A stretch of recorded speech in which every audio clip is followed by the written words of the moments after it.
Здравейте! Добър ден! Как мога да съм ви полезна? Добър ден! Искам да попитам, защо в началото на всеки месец има един 3-4 дена, в които интернета ми зарежда супер бавно, а аз съм с неограничен интернет? Разбирам. Станала е някаква грешка. Какво ще кажете за нов телефон с още по-хубава камера?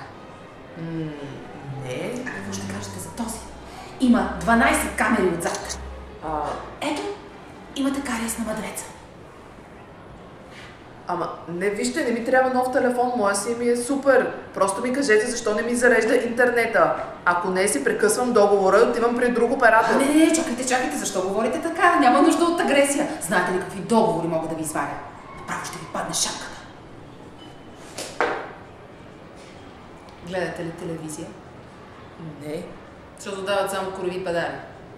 С този промо пакет получавате напълно безплатно нашата частна телевизия. Може да гледате от лаптоп, телефон. Ето вижте. Стой назад! Не ме карай да го правя!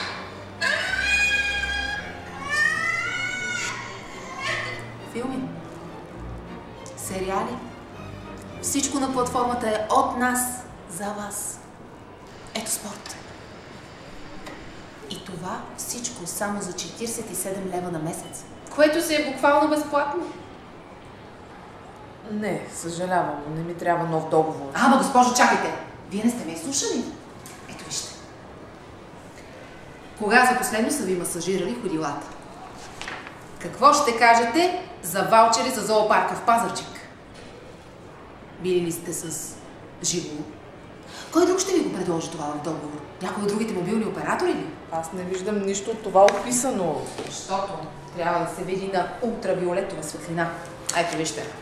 Безбандеролни цигари. Нафта. 3 години. И това не го вадим за солю и пуля.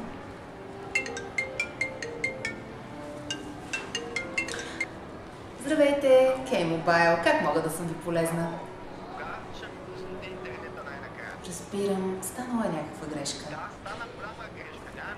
Да, господине, за съжаление това не е в моята експертиза. Сега ще ви свържа с мой колега, който е специалист по рутери и етернет връзки.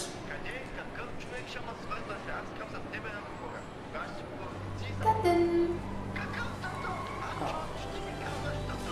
Ало? Ало, да, господине, здравейте. Да, аз ще проверя. Може ли само да изчакате момент?